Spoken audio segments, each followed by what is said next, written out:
என் நெஞ்சில் குடியிருக்கும் தலைவா பாத்துட்டு பாத்துட்டு தலைவா தலைவா.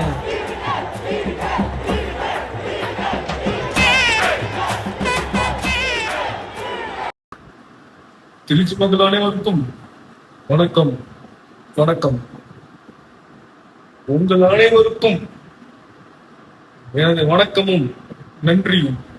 அதுவும் திருச்சி கிழக்கு மக்களுக்கு என்னோட ஸ்பெஷலான நன்றிகளை கூறுகிறேன்.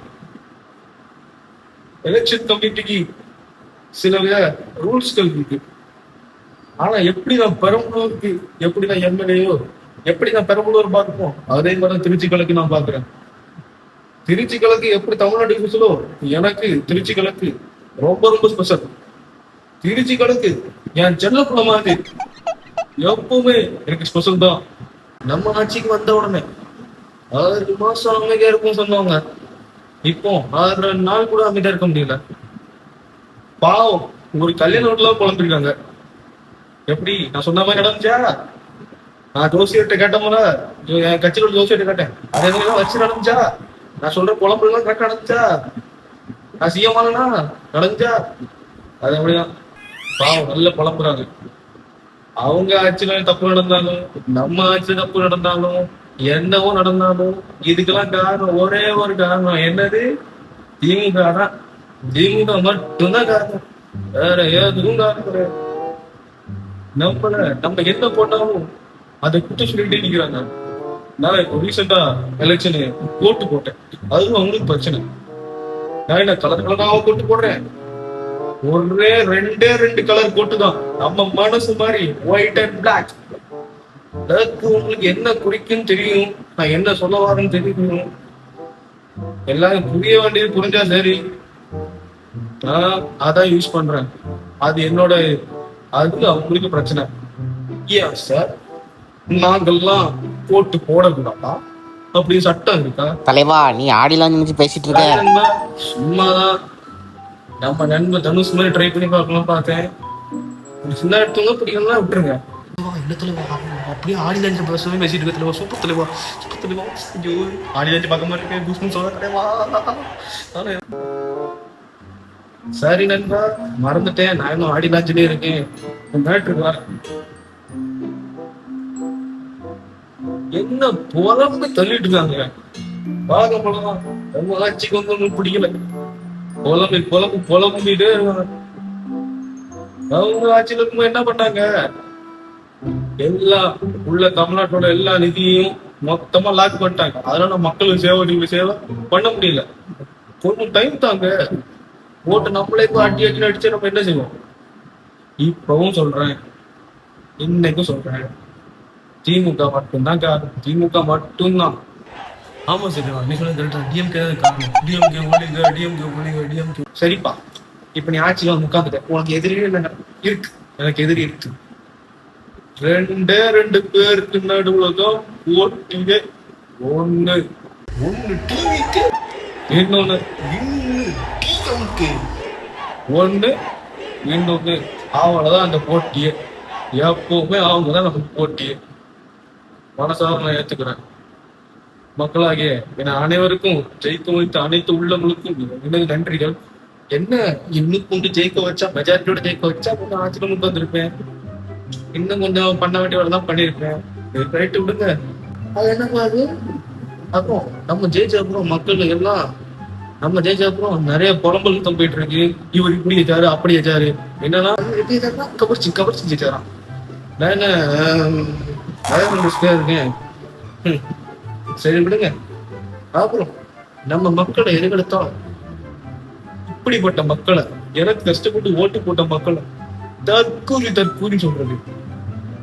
இதேதான் தஞ்சாவூர் மீட்டிங்ல சொன்னேன். இதே மாதிரி தற்கூரி சொன்னாங்க. இவ்வளவு அந்த மக்கள் தானே ஓட்டு வாங்கிட்டீங்க, அப்போ அவங்க தற்கூரி தன்றியா? அவங்களும் ஓட்டு போட்டா அவங்க நல்லவங்களாம், எனக்கு ஓட்டு போட்டா தற்கூரியா? வாய் நல்லா வருது. முதலமைச்சரா இருக்கவங்க அமைதியா இருக்காங்க. இப்போ சொல்றேன், அவங்க என்ன வேணா இருக்குங்க, விட்டுறாதீங்க. இப்படி என்ன சப்போர்ட் பண்ணிட்டே இருங்க. புலம்பிட்டு போட்டும். நான் உங்களுக்கு பண்ண முடியும், நல்லதெல்லாம் பண்ணிக்கிட்டே இருக்கேன். நான் உங்களுக்கு பண்ணிட்டே நிக்கிறேன். உங்களுக்கு நல்லதுதான் பண்ணிட்டே இருப்பேன். நீங்க கவலைப்படாங்க, நான் இருக்கேன். எனக்கு நீங்க இருக்கீங்க, நான் உங்களுக்கு இருக்கேன். உங்களுக்கு கவலை இல்லை. இந்த தீய சக்தி இப்ப மக்கள் விட்டு ரொம்ப தூரம் போன தூர சக்தி ஆயிட்டு. இன்னும் சொல்லணும்னா தூர சக்தி, ஓர சக்தி, பார சக்தி, ஓர சக்தி, ரொம்ப கார சக்தி. இப்போ ஆட்சி கவுந்து ரொம்ப துண்டு போன சக்தியாவும் ஆயிட்டு.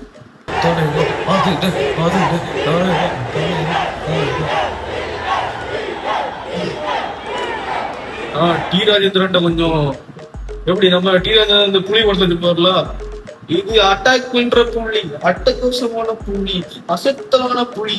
அதே மாதிரி தூர சக்தி, ஓர சக்தி, பார சக்தி. ஓகேயா? எல்லாரும் ட்ரெண்ட் பண்ணி விட்டுருங்க. சரி மக்களே, நம்ம இது போல மீண்டும் மீண்டும் சந்திப்போம். கான்பிடண்டா இருக்க மக்களே, நல்லது நடக்கும், வெற்றி நிச்சயம். மீண்டும் சந்திக்கும் வரை நன்றி, வணக்கம். எங்க அமைந்திருக்கும் அனைத்து மக்களுக்கும் என் இனிய வணக்கங்கள், மாலை வணக்கங்கள். சேப்பாக் மக்கள் அனைவருக்கும் வணக்கம், வணக்கம். இந்த நிகழ்வுல நம்ம எல்லாரும் சந்தோஷமா இருக்கணும். அப்படி இரு கண்களோட இருக்காங்க. உங்க வேதனை புரியுது, நானும் அந்த வேதனை தாண்டி தான் வந்திருக்கேன். யாரும் அழுவாதீங்க. வெல்வோம். திமுகவுக்கு வெற்றியும் தோல்வியும் புதுசு இல்லை, எப்பவுமே அதை மீண்டு வரவும் தான் உண்மையான திராவிடன். அதனால இருமுகத்தோட இருங்க. நம்ம ரொம்ப ஒவ்வொரு கான்ஃபிடண்டா இருந்தோம், ரொம்ப கான்ஃபிடண்டா இருந்தோம். ஆனா இப்படி ஆயிட்டு. சென்னையில ஒரு தொகுதியில கூட நம்ம வரல, ஆனா ஒரே ஒரு தொகுதியில மட்டும் நம்ம ஜெயிச்சிருக்கோம். ஏன்னா சேப்பாக் மக்கள் நம்ம நம்பினாங்க. நம்ம உழைப்பும் நம்ம இதுவும் எல்லா இடமும் நம்ம எல்லா இடத்துலையும் நம்ம பிரச்சனை போனோம், ஓட்டு கேட்டோம், பிரச்சனை பண்ணோம். ஆனா இங்க மிஸ் பண்ணிட்டோம். சென்னையில இருக்க சில பகுதியில் மிஸ் பண்ணிட்டோம்னு தோணுது. அது கொஞ்சம் ஸ்ட்ராங் பண்ணிருக்கலாம். விடுங்க, யாரும் எதிர்பார்க்காத ரிசல்ட் தான். நான் கூட எதிர்பார்க்க ஜெயிச்சிடும் ரொம்ப கான்ஃபிடென்ட்டா இருந்தேன். நமக்கு எதிரே தப்பா சூஸ் பண்ண தோணுது. ஃபர்ஸ்டே நம்ம கேம்பெயினை கரெக்டாக பண்ணியிருப்போம். நம்ம இவரை போட்டியாளர் எடுத்ததுக்கு ஜெயிச்சிருப்போம். நம்மளோட தோல்வியாக தான். அப்புறம் இன்ஸ்டாகிராம், அதுவும் நம்மளோட விஷயம்தான். இன்ஸ்டாகிராம்ல நம்ம கொஞ்சம் இருந்தோம்னா நம்ம இந்த இடத்துக்கு ஜென்சி கிட்ட விடப்பட்டு நம்ம தோல்விக்கலாம். அதான் நான் அதான் நினைக்கிறேன். மற்றபடி நம்ம எப்பவுமே கெத்து தான். திமுக நாடகம் வீரம் தான். ஆனா இவ்வளவு தொகுதியில தோத்தும் சென்னையில ஒரே ஒரு தொகுதி சேப்பாக்க நான் வின் பண்ணிருக்கேன்னா எல்லாரும் என்கிட்ட செல்ல பிள்ளையாக எடுத்துறீங்க. அதுக்கு ரொம்ப சந்தோஷமா இருக்கு. நான் உங்களுக்கு எவ்வளவு நன்றி கடனா இருக்கு. கண்டிப்பா திமுக மீண்டு வரும். முந்தானத்து ஒருத்தர் திருச்சியில பேசியிருக்காரு. எல்லாரும் முதலமைச்சர் என்ன பண்ணுவாங்க, போய் ஒரு புது புது திட்டங்கள் வாக்குறுதி கொடுப்பாரு. அங்க போய் திமுக காரணம் சொல்லிட்டு இருக்காரு. என்ன கதைன்னு தெரியல. ஆட்சியில் இருக்க முன்னாடி திமுக தான் காரணம், ஆட்சி வந்தப்போ திமுக தான் காரணம். நீ முதலமைச்சர் அதை மறந்துட்டு இருக்கியாயா? திரும்ப திமுக எது கொடுத்தாலும் திமுக. அவனை 2 கை விரிச்சுட்டு ஒன்று திமுக இன்னொன்று டிவிக்கு இப்படி பேசிக்குவாரு. என்ன காலம். இப்ப மக்கள்லாம் தலையில அடிச்சிருக்காரு. இவரெல்லாம் போய் முதலமைச்சர் உட்கார வச்சிருக்கணும்னு சொல்லி ரொம்ப ஃபீல் பண்றாங்க. நானும் ஃபீல் பண்றேன். எங்க வீட்டுல உள்ள எங்க அப்பா எல்லாரும் ஃபீல் பண்ணிட்டாங்க. நினைச்சேன்னு தெரியல. ஆனது போச்சு. இனி ஒன்றும் சொல்ல பாடு கிடையாது. ஆனால் ஆட்சி வந்த கொஞ்ச நேரத்துல அடுத்த நிமிஷத்து எத்தனையோ 34 35 எவ்வளோ கேஸ். சரி, அதையும் விடுங்க. அவர் கட்சியில் ஆளை பார்த்தீங்களா? அவங்களாம் யாரு? போதை பொருள் விற்றவங்க, கஞ்சா விற்றவங்க, பொண்டாட்டி கூட சண்டை போட்டவங்க, அப்புறம் இந்த மாதிரி நிறைய விஷயம் இருக்கு. லாட்ரி விட்டுற அவரை பத்திலாம் என்ன இது தெரிஞ்ச நம்ம கொஞ்சம் ஜாக்கிரதையா இருந்திருக்கலாம். அவர் இவ்வளவு பேர் இருக்காங்க.